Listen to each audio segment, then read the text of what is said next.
Hey, welcome everyone. Today we're going to discuss the stock analysis and selection tool we built. So we undertook this project as part of a summer course at Yahoo University. The course is designed to provide students with exposure to advanced computer science concepts and experience building real-world applications. There are several groups working on various projects within this course, and each project is guided by a mentor. So who are we? We are a group of post-first and post-second year computer science college students, and we were privileged to learn from and work with Dr. Aliza Heching, who is a research staff member at IBM T.J. Watson Research Center. She has consulted extensively with internal IBM divisions and external clients. She has received outstanding technical achievement awards and research accomplishment awards, recognizing benefits accrued from application of research to business environment. She also has multiple issued patents. Our summer project was to build a tool to help user stock selection by imitating hedge funds holdings. Hedge funds have fewer SEC regulations than other funds, which allows hedge fund portfolio managers to be aggressive with their investments. Because they are free to be more aggressive than other funds, they have the ability to generate profit for investors at far greater rates. We choose to imitate hedge funds because successful hedge fund managers are amongst the most successful investors in the world. The tool should gather data from hedge funds filings regarding their holdings and analyze these holdings in order to return relevant data which can aid a user in making their own investment decisions. We faced certain challenges when we set out to build this tool. And to solve these challenges, we had to follow certain steps. The first challenge was we had to figure out which hedge funds to imitate. And once we decided on which hedge funds to target, we had to find a way to access their filings. Also, we needed a database to store all the data we were going to pull so we can analyze and manipulate the data. Once we had all of our data in our database, we faced another challenge. Hedge funds only must report their holdings at the end of every quarter. So by the time we are looking at their holdings, the data may be outdated. We had to find a way to ensure that the data of holdings that we have access to still reflects the hedge fund's decision to invest in them. And then finally, we had to find a good way to present the user with the results. In terms of the issue of how to figure out which hedge funds to focus on, with guidance from our mentor, as well as other experts in the field, we focused on hedge funds with a proven track record. In order to access the filings, the SEC filings, we used the SEC API, which is an easy-to-use API using Python. To store all the data that we were pulling, we built a MySQL relational database using Amazon Web Services RDS. In order to determine whether the hedge fund's holdings are worth imitating, we used an LSTM, a long short-term memory prediction model, to determine how the stock was expected to perform when the hedge fund reported their holdings, and if it performed similar to expected. If the prediction was consistent with what actually happened, then we can assume that the hedge funds are happy with their decision and it is worth imitating. And finally, we presented the results by printing 2 Excel sheets consisting of relevant data regarding which stocks to consider. The sheets show the user the various hedge funds' most owned stocks, as well as how they performed compared to how they were expected to perform.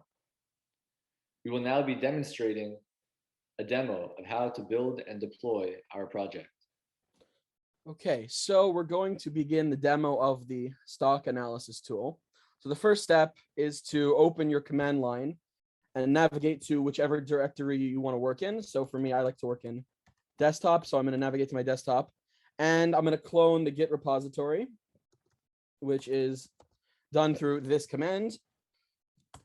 And so it now will clone the directory into the repository into my working directory. I'm going to first navigate to that new repository now on my machine, and I'm going to open up some of the files from here.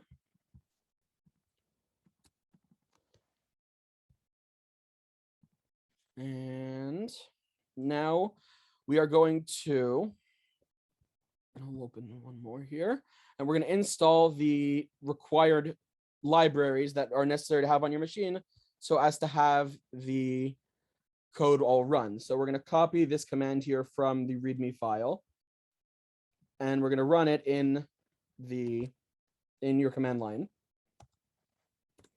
And so it's going to go through all the different repositories, all the different libraries that are necessary to run the code, and we'll install them on your machine. Once all the requirements are downloaded, once all the libraries are downloaded, I'm going to go into each program and I'm going to input the necessary information to connect to the database that I have created. So in autorun.py, if you go down to line 40 to 45, you should change the host, user, password, and DB to the various names of the host name, username, password, and database name that you actually set up for your own database. And you copy and paste it inside each of the quotation marks. And you do that in autorun.py. In create table and import data from edgar.py again, you should copy and paste your host name, username, password, and database name. All of these should be copied and pasted exactly so that the program will actually be able to connect to your database. And here in import data to database.py, again, copy and paste the same database host or endpoint, your username, password, and database name. Additionally, you need to create an account on the SEC API site, which will have an API key.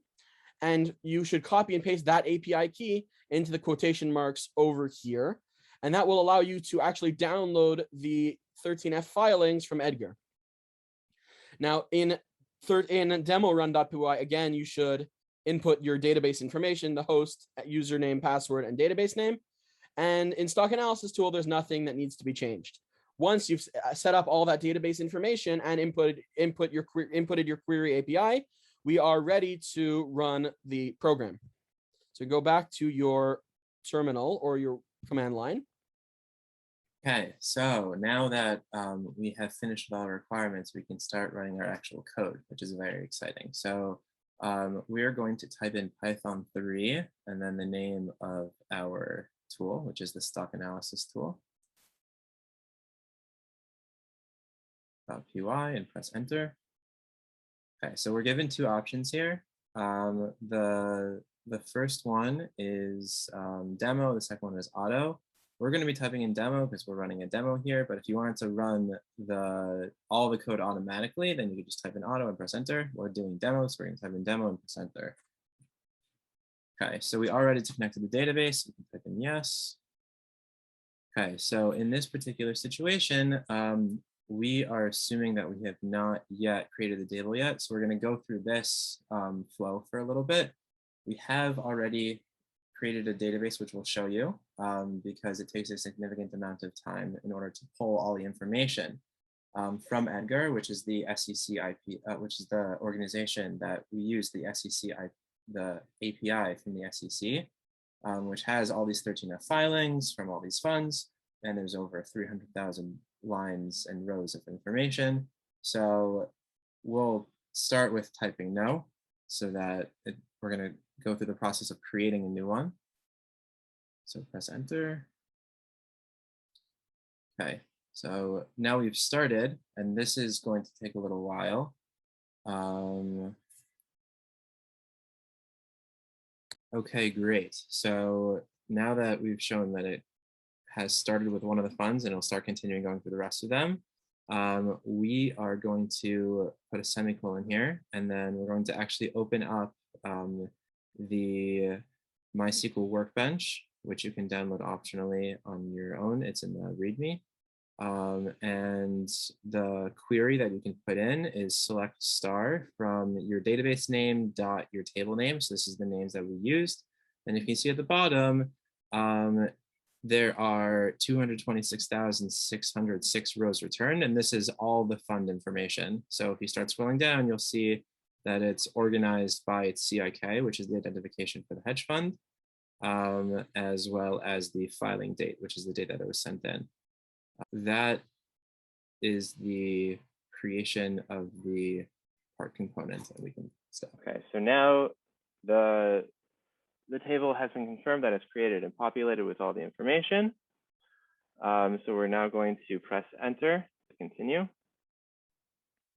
Okay, so now we've pulled the 25 stocks per fund from the database.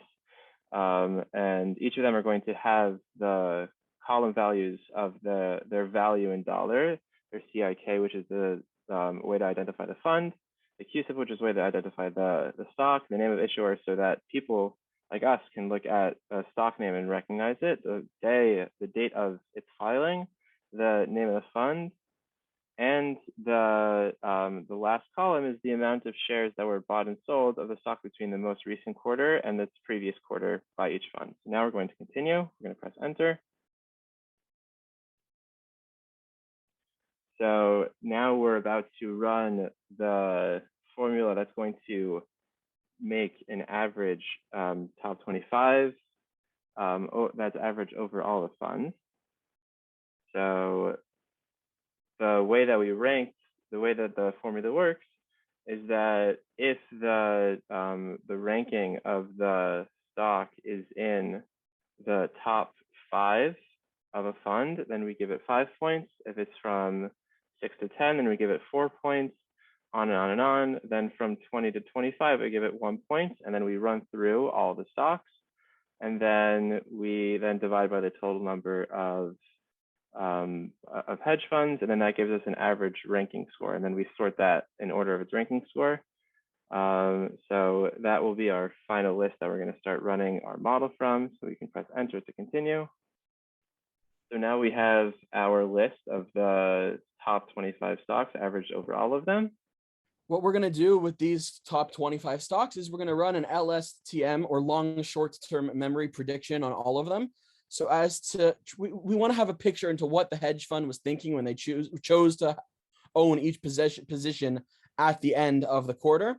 And because that was the last date we know of when the hedge fund owned each particular stock, we are going to try to see whether or not it's performed up to expectation since then by running this LSTM prediction, which will analyze the stock's historical close prices with data pulled from Yahoo Finance since the beginning of 2018, and generate a prediction from the end of the quarter until today, and then compare the prediction with the actual results, with the actual results and close prices of each day. So we're going to press enter to run the LSTM predictions. And it's going to run them one by one on each of the stocks. So this will take a few minutes to run because it has to train for each stock. It has to analyze the stock's data and train separately. And so it's going to take a few minutes for this to actually run on all of the stock tickers.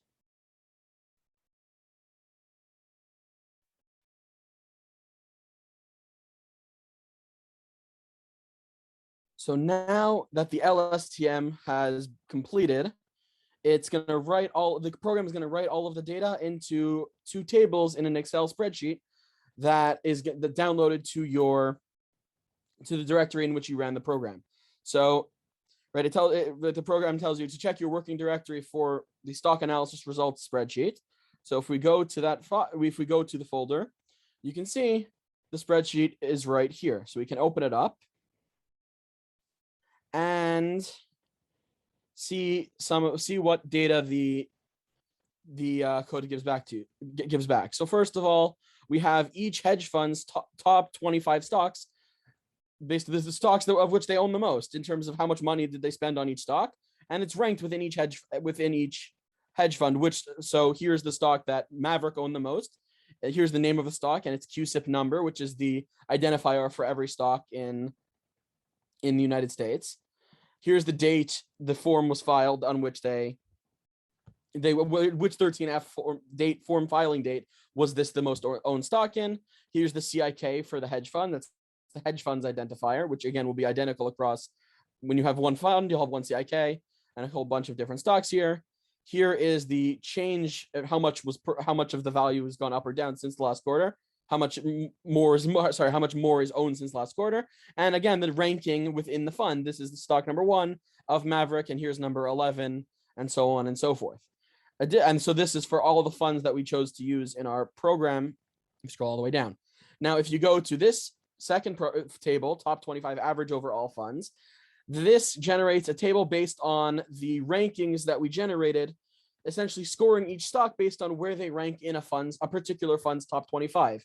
If a stock, right, we said if a stock is in the top 5, it gets 5 points, and as you move down, it gets progressively fewer points. So the 25 stocks with the 25 stocks with the most points we ran the LSTM prediction on, and this is the table that contains the information about them. So here is the stock's ticker.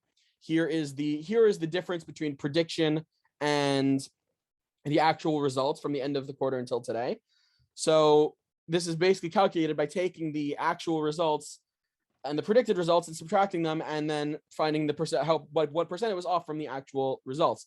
So a negative number indicates that the prediction was underperformed by the actual results, because the actual results are greater than, or the prediction is greater than the actual results. So the prediction was underperformed.